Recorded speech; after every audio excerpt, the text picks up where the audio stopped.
Branches by Holyn Thigpen. Exterior, Mac's Christmas trees, morning. From afar, an enormous field of Christmas trees, lightly dusted in snow. Amongst the trees, we see a tiny speck of a person walking around. We follow him down the rows and can hear him humming something Christmassy to himself. Title card, Branches. Interior, bedroom, morning. Garry stands in front of his mirror, pulling on a thick blue jacket and wrapping a scarf around his neck.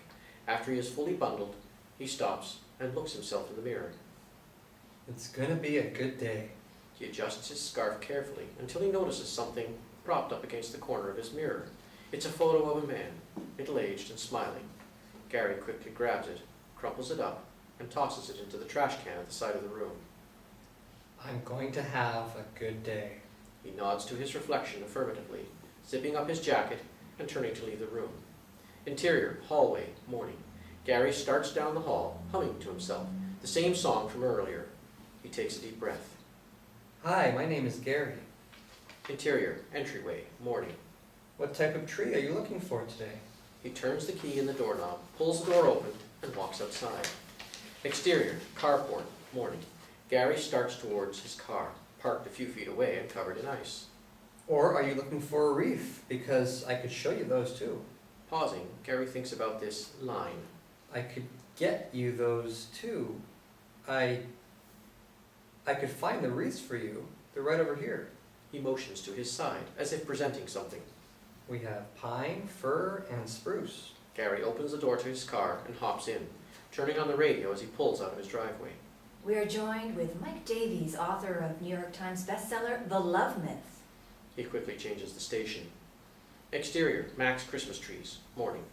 Garry pulls into the tree lot, where we see Stewart and Jack standing near a chainsaw and some tree shavings. Garry waves to them from inside the car, but gets no response back. He gets out and locks the door behind him, walking over to them. Stewart, hi, how are you? He rubs his hand together a bit as he walks. Jeez, it's cold. Who's this guy? My neighbor, sorry, man. I meant to tell you earlier. Jack raises an eyebrow. Why is he here? He and his husband got divorced a couple weeks ago, so I told him he could come help out on the weekends if he wanted to. You know, maybe clear his head a little. He came and checked out the place yesterday. Told me he'd read all about this tree shit. He notices the expression on Jack's face. Come on, it's the least I can do. Let me be a good person for once. Jack shrugs and keeps watching Garry, who is now pulling a tiny plastic star out of his pocket. He waves it around as he approaches them. It's so people can see what their trees would look like decorated. I don't know, it might be stupid, but I kind of liked it. Stewart and Jack stare back at him. So no, that's fine. That's okay. He tosses the star to his side with a shrug, though he looks a bit hurt by their indifference. A little piece of the star breaks off against the concrete. Hi, I'm Garry. Jack nods. Pleasure. Both men stick their hands in their pockets. Silence. Well, I'm excited. I'm all read up on everything, and I was here last night when it was all quiet, and... He pauses. Jack and Stewart have started their own conversation and are turned away from him. They notice his silence after a moment. Hey, Garry, you want to go ahead and start putting tags on the trees? Yeah, of course. Whatever you want me to do. Great. See them over there by the register? They're already labeled and stuff. Just stick them on. Awesome. He approaches the table with the register and picks up the box of tree tags. We can still see and hear Stewart and Jack talking in the background. Can't wait to spend the whole day with him. We'll tough it out together, I guess. Garry frowns, but then takes a deep breath. It's going to be a great day. It is. It's going to be so great. Montage. Holding the side of one tree, Garry examines it a bit and shows it to a couple he is attending to. They're not paying attention, looking instead at another tree in a nearby row. Garry sits on a stump by the side of a lot, munching on a sandwich and drinking soda. He looks to his side to see Jack and Stewart eating together at a picnic table nearby. He pulls a book entitled Pine Trees of the Northwest from his jacket pocket and starts reading. Garry tries to tie a tree atop a car. It falls, collapsing onto the ground and almost hitting a woman standing nearby. She yells at him. Stewart ropes up a tree as Garry jabbers away in his ear animatedly. He glances over to Jack on the other side of the lot, as if to say, "Help me," There are no patrons at the lot. Garry fiddles with a tree branch, singing quietly to himself. He moves the branch along with his words and looks down at his feet with a sigh. Exterior, Mac's Christmas trees. Night.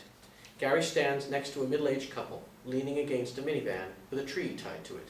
The sky has gotten dark, and the couple appears cold. Both the man and woman shuffle their feet impatiently. So they actually called them that in Germany. Of course, they went back to calling them Weihnachtsbaum after the war ended.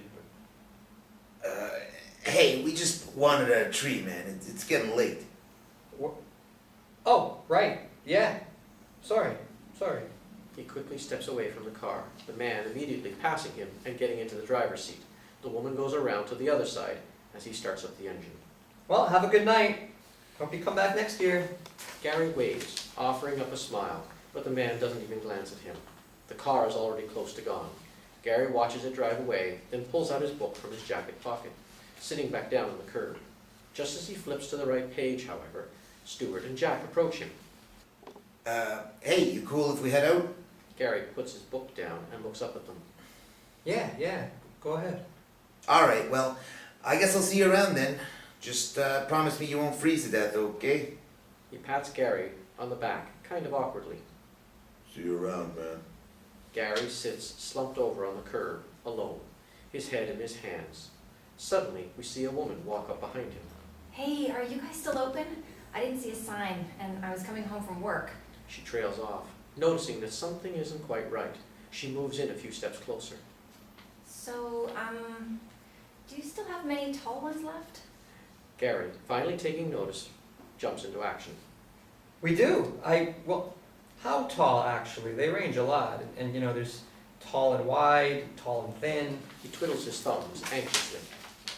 Oh, shoot, I don't even know. I'll give you free rein. How about that? Really? Yeah, why not? You must have a good eye. Garry and the woman begin walking through the lot. The woman gazes around, shaking her head. I love this stuff so much. My husband actually likes to make fun of me for it. He wouldn't even come with me to pick out a tree this year, but who wants that mentality? This is tradition.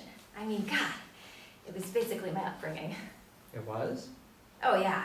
I lived in Pennsylvania till I was around 12 or so, and our neighbor was in the Christmas tree business. Is that what you call it? A business? She chuckles a bit, her eyes lighting up. I mean, I spent entire weeks at that place. I even tried to climb the trees sometimes, but you can imagine how that went. Garry nods attentively. I don't know. I just find this time of year so beautiful, and I guess it makes me happy that people get to go out, find even more beauty, and put it inside their homes. Wow. But That's amazing. He pauses, and we listen to the wind for a quick moment as the two smile at each other. It's a comfortable silence, but quickly Garry snaps back to reality. He needs to do something. I don't think I got your name.